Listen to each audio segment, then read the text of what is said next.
called Krishna Devaraya. You heard of him? Not very famous here? You have. And he also had not a minister but a jester, Tenali Ramakrishna. You heard of him? Oh, okay. Are there Andhra people? Telugu people? Okay.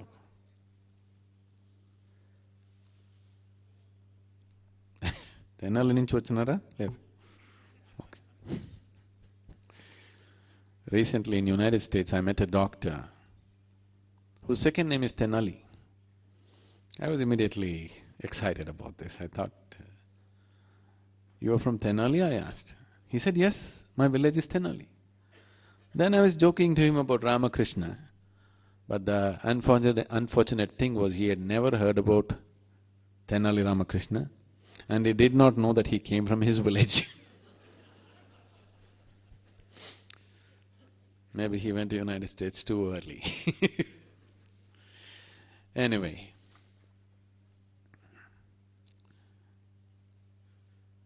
one day Krishna Devaraya was having a haircut. The royal barber was giving him a haircut. He was civilized, not…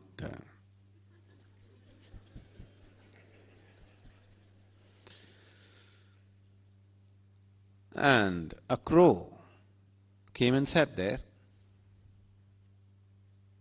and started doing its usual caca. The barber stopped the haircut with arresting attention, just started listening to the crow. Krishna Devaraya looked at him and said, what is this? What are you listening to the crow? As if you can understand what the crow is saying. He said, wait, Your Majesty, wait, he has a message. And very carefully heard it for a long time and then shook his head. Krishna Devaraya became very curious. What is this? You understand the crows? Yes. What is he saying? Your Majesty, this crow has come as a messenger of your forefathers from heaven. And what he is saying is that they are in heaven and uncared for. Above all, there is nobody to entertain them. There is nobody to keep them happy. They are there, everything is physically taken care of, but there is nobody to entertain them. So they are really longing for some help from you. That's why they have sent this crow as a messenger. We must send somebody to heaven to entertain your forefathers. How can we leave them like that unentertained? Your forefathers. Krishna Devaraya immediately became very emotional.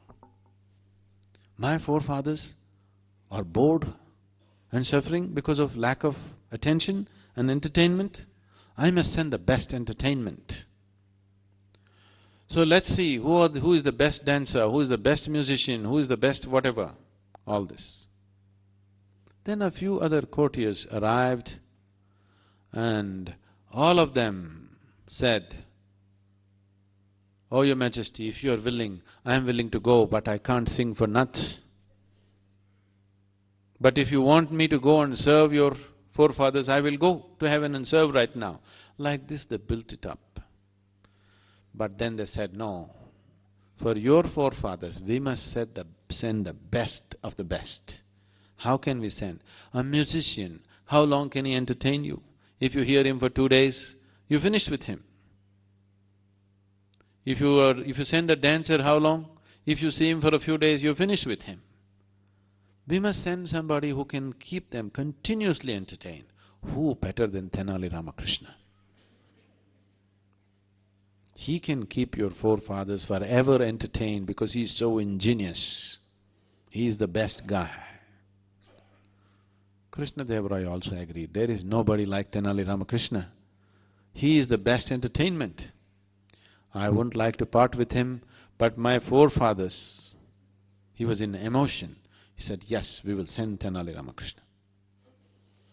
Then Tenali Ramakrishna was called, and he heard the story as to how he should go to heaven to serve the forefathers.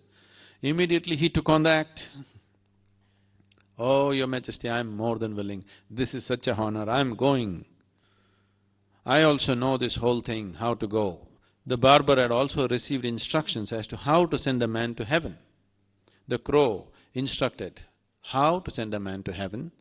They said, you must make the man sitting facing south, and then you must get lot of sandalwood, camphor and ghee. The heap should raise well above an elephant, a full-grown elephant, and it should be only sandalwood, pure ghee and camphor. And keep the man inside, build this whole heap, and then set fire to it. As it goes, this fire should burn for a minimum of 3 days, and then the man will evaporate and go to heaven and serve the forefathers. Tenali Ramakrishna said, this is the correct method, this is the best way. I will go and serve your forefathers.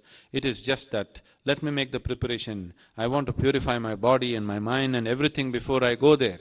I want to take off all the doshas in me. Give me just 30 days' time. A grand site was prepared, a huge thing going on. Tenali Ramakrishna personally went and supervised the whole process. And he only set up this whole thing with his trusted labor. He created the whole site the way he wants it. Krishnadeva Raya was moved with Tenali Ramakrishna's dedication towards his forefathers that he is willing to go to heaven. The day came, and Tenali Ramakrishna went into a haystack first, and then over that this whole hill of wood and ghee and camphor was built, and then set fire. 3 days it was kept burning. After 3 days, nothing but ashes were there. Tenali Ramakrishna disappeared. Many months passed. Krishnadeva Raya wondered what is happening to his forefathers, because the damn crow did not come again and tell what is happening. Every day when the crows came, he asked the barber, what are they saying, what are they saying? This is not the crow, this is just an ordinary crow, not the messenger crow. After 8 months, one day, when Krishnadeva Raya was in the full assembly of the court, Tenali Rama arrived with long hair and a long beard. And he bowed down to Krishnadeva Raya, and Krishnadeva Raya was overjoyed that Tenali Rama has come back from heaven. And he said, what is happening? Are my forefathers well? Did you keep them happy? I kept them very happy. They have been splitting in their sides with my jokes. They're really enjoying everything. It is just that they have one problem, Your Majesty. What is that? He said, there are no barbers in heaven. Look at me. Even I couldn't have a shave. And your forefathers, for so many years, they're tripping on their own beards. It's become really difficult that they're carrying long beards around their neck, and they're really having a problem. They need a good barber. We must send the best barber. Of course, the best one is the royal one. Krishnadeva Raya immediately said, I will send my personal barber. The barber quaked. Then he came and fell at Krishnadeva Raya's feet and admitted, I did this horrible thing. Why I am saying this to you is, once you're identified with something, your perception gets so distorted from the day you are born. To increase your identity with your family, your parents have been campaigning, how you belong to them and what.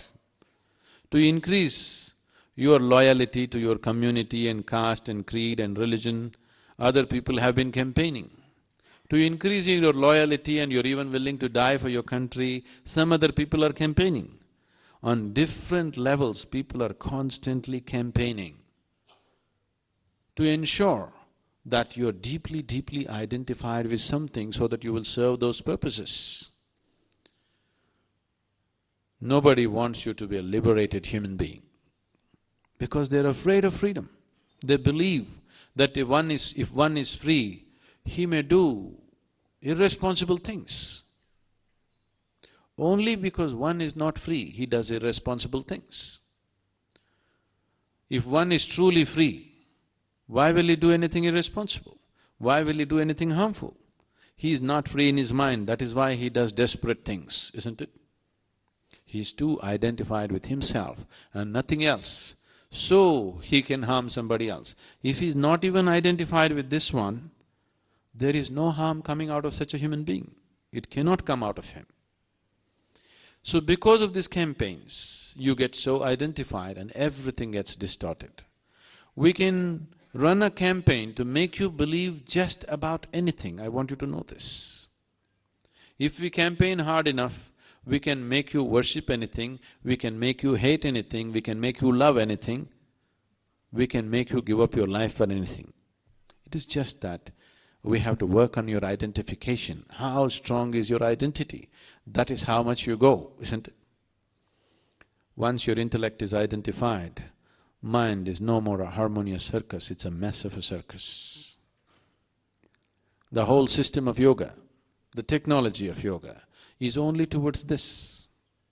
Right now, what we are offering as inner engineering is fundamentally just this. It's not a teaching, it is not a philosophy, it is not an ideology or a belief system or a religion. It is just a technology to create a distinction. If you go into this process, what they're doing to you is just this. If you sit here, your physical body is here. What you call as your mind is out here. What is you is away from this. Once this little space between you and the activity of the mind, between you and the activity of the body arises within you, now mind is no more a mess. It is a great symphony. It is a tremendous possibility. It can take you to great heights. If this distinction is not there, it is this distinction which unfortunately got misinterpreted as non-attachment or detachment. Yes, you must detach yourself from your body experientially, not detaching yourself from family or people or whatever else, from life around you. That's very easy. When they become inconvenient, you can detach yourself. Then a divorce is a detachment, isn't it? A divorce is not a detachment.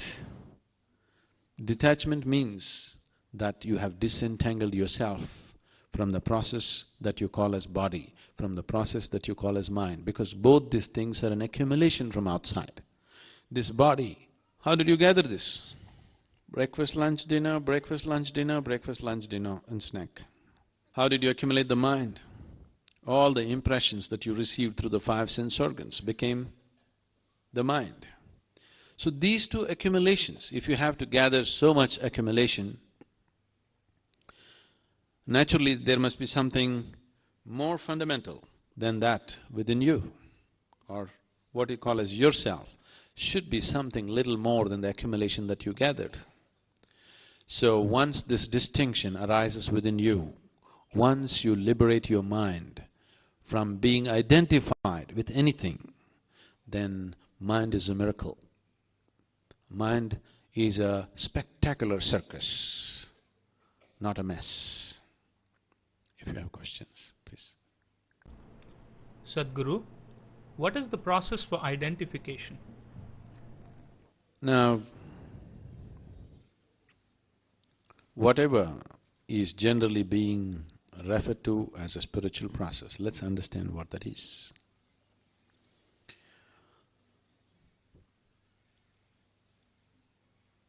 You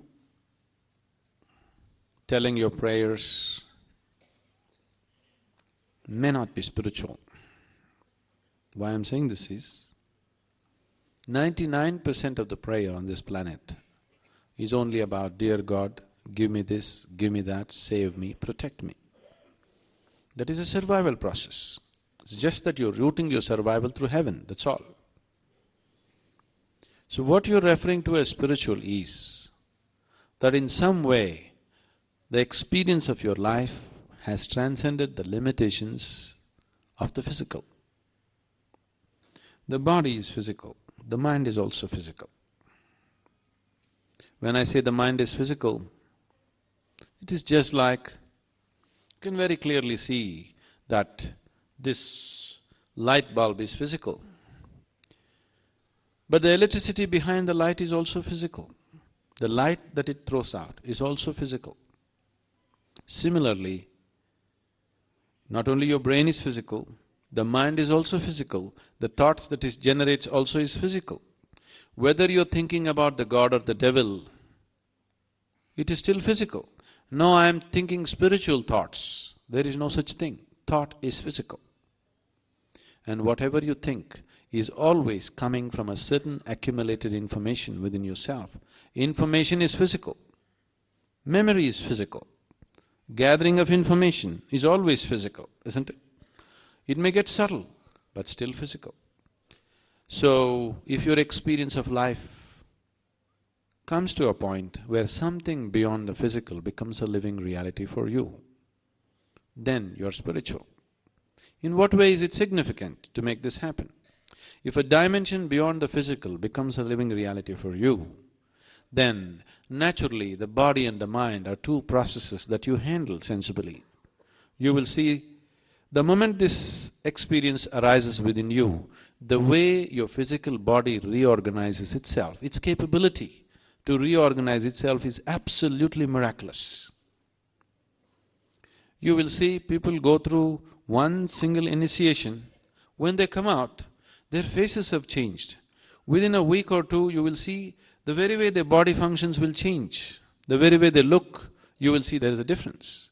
Because body's ability to reorganize itself, if you liberate it from a deep, crippling identity, is so fantastic. The same goes for the mind too. Mind will go through tremendous transformation that may not be visible for other people, but the body's transformation will be clearly visible because it can be easily measured. So what needs to happen for you to have a dimension beyond the physical alive within you is, right now your whole perception is limited to 5 sense organs. 5 sense organs in the very nature of things can perceive only that which is physical. Is it so? You can see, hear, smell, taste and touch only that which is physical. That which is beyond the physical cannot be perceived by sense perception. So if your senses or if your perception raises beyond the sense perception, then that which is beyond the physical becomes a living reality for you. Why is it that it is not on in everybody? Why is it so? It is simply because for the survival process to happen, for your survival to be taken care of, 5 sense organs are more than enough. So they come to you at the very moment of birth and they are on. These 5 sense organs are more than sufficient for you to survive on this planet. So they are on by themselves. Only if you develop a longing to know something beyond survival, if you transcend the limitations of the instinct of survival, only then the other dimension of perception becomes open within you. Otherwise they never open up.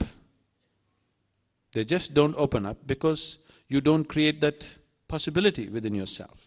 Right now, if you look at your life, every single activity that you're performing in your life is all about survival. Physical survival, psychological survival, emotional survival, financial survival, social survival. Like this, many levels of survival, but it's all survival. So when everything in you is focused only on survival, the very nature of the instinct of survival is that it wants to build protective walls around you. You are many concentric walls actually. You will see these walls, if a man that you do not know approaches you, you have a wall there, right there for him. He has to stop right there. If your neighbor comes, you have a wall there for him. If your friend comes, you have a wall here. If your family comes, you have a wall here. But for everybody, you have a wall, isn't it? You are many concentric walls, one over the other, because this is the work of the instinct of survival. It constantly goes on building walls of protection for yourself. And these walls of self-protection are also the walls of self-imprisonment. When it starts suffocating you, you want to break it. But your instinct of self-preservation is on in everything, so it won't let you break it. So, unnecessarily, life goes through a totally unnecessary turmoil. Because your identification is so strong with the physical body, there is a confusion between the two. The only thing that needs to be preserved in you is your physical body. Everything can be trampled down right now and rebuilt the next moment, isn't it so? No, you won't allow it. Your thoughts, your ideas, your emotions, your personality, if you are willing, we can just demolish it right now, this moment, and rebuild it the next moment. But no, if I step on your foot and say, if I step on your foot, you'll say, it's all right. But if I step on your idea, your emotion, your personality, you will be deeply hurt. That is your problem right now. The instinct of self-preservation has extended itself beyond its realm. Instinct of self-preservation is only with the physical body. Rest of it should be wide open to everything. But because of a strong identification with the body, you have made your personality also like a body, the mental activity also like a body, the thought structure also like a body, emotion also like a body. It is an emotional body, a mental body you have, and it hurts more than the physical body. Isn't it so? So it is because of this identification, a confusion has happened to the life within you. It is not clear-cut. Now your intellect cannot function in a sane manner. It cannot cut through and show you life just the way it is. It is distorting everything. How you can live with the same lady day after day throughout your life unless you identify her your wife?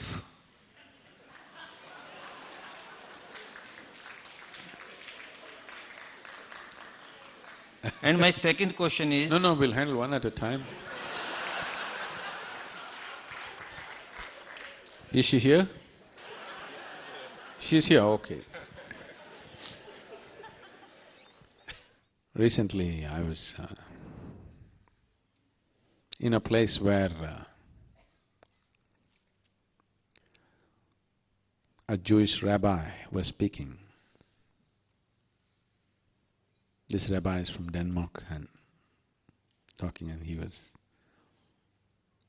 talking about some other rabbi, I don't remember the name, a very wise one who said this to someone. A man went to this rabbi and asked him, I love my wife very much, but when I walk on the street, every woman that I see, I want to do something to her. What shall I do? The wise rabbi looked at him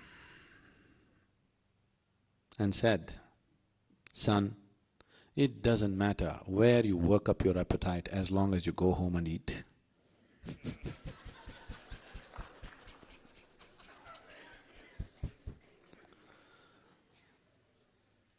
Now, if being with one person is happening only because you have identified them to be something to you, it is a stable structure. It makes a society, but it destroys life. If you're being with somebody because you value that person, you're being with somebody because you love that person, you're being with somebody because you have formed some kind of intimacy and connection with that person, now it's worth being. If you've not done any of this, but you are staying with somebody just because somebody is your wife or somebody is your husband, oh, it is definitely a torture to be with those people. Being with your wife is a horrible thing. If she is a woman that you love, it's a wonderful thing. You can't stand her, but she is your wife, that is a horrible thing. A lot of people have done this to themselves. So, being a husband or wife is a social thing. It is not an individual thing. Individual thing is two human beings have built a certain relationship that they value. That is what is the individual thing. Somebody is my wife is something that you only tell somebody. If you believe she is your wife and she has to be this, this and that, then it is just torture between two people. It is only socially you tell somebody, this is my wife. Between the two of you, she must be your lover, otherwise you should not live with her. Yes? Sadhguru, we are conditioned to 14 million frequencies, and we see only thing which is within this space and time. Now, polarity and identity are simultaneous things. You say, get rid of all duality, and we get rid of identity, which is physically not possible. And simply because we are conditioned to space and time. Have you ever gone beyond space and time and had the taste of eternal bliss?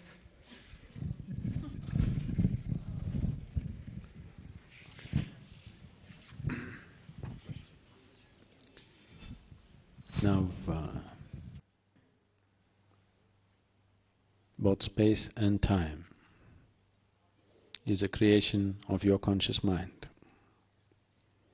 If you transcend the limitations of your conscious mind, there is no such thing as space and time. Modern physics is also working its way towards this direction.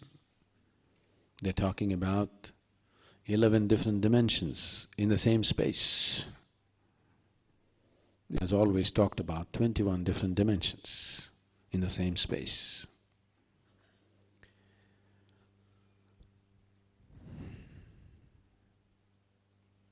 Many years ago,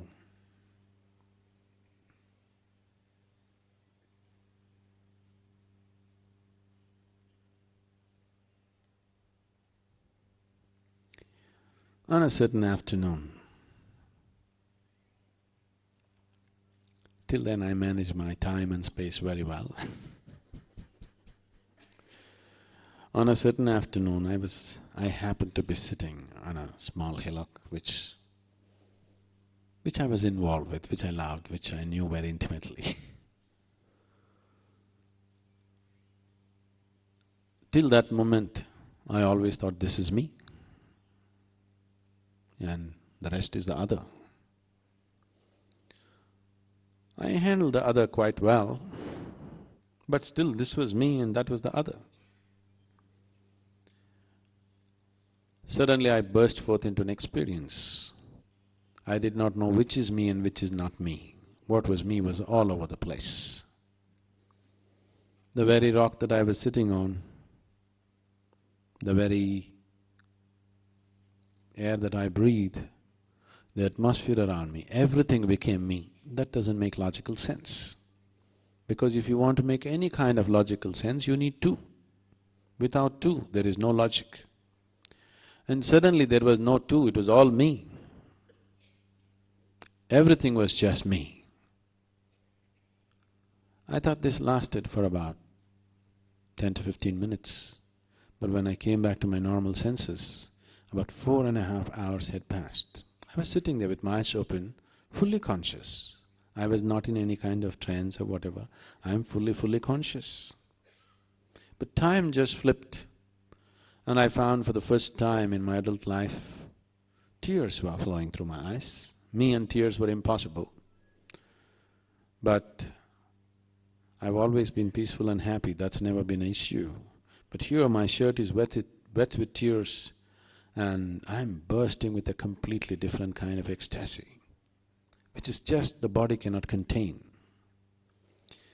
When I really shake myself to my normal senses and try to understand what is happening to me, the only thing that my mind could say was, maybe I'm losing my balance, maybe I'm just going off. But it is so beautiful, I don't want to lose it for a moment. The next time this happened to me, I was sitting with my family at the dinner table. Actually, it was in my experience just 2 minutes. It was only 2 minutes, but 7 hours had passed. This started happening, and one day I just sat down and I thought it's maybe 20-25 minutes, but 13 days had passed. I was sitting right there, eyes open, fully conscious. It never occurred to me that I should eat or sleep or anything. I sat in one place for 13 days, not with any effort, not with any intention, not with any attitude towards attainment or anything. I simply sat down and looked around. 13 days were passed. So time and space is very much the creation of your logical mind. Once you transcend that, there is no time and space. And you don't even have to cross time and space to be blissful.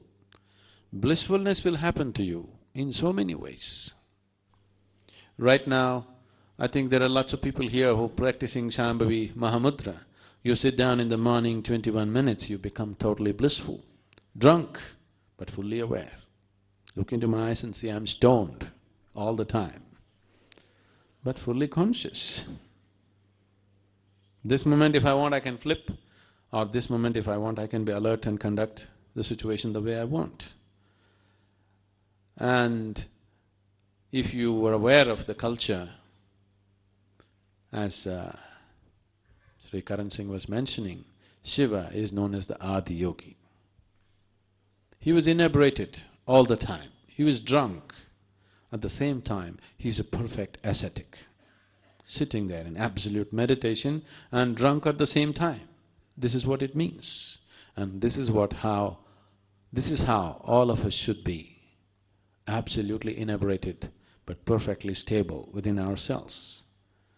Now, the need for seeking something from outside will completely disappear.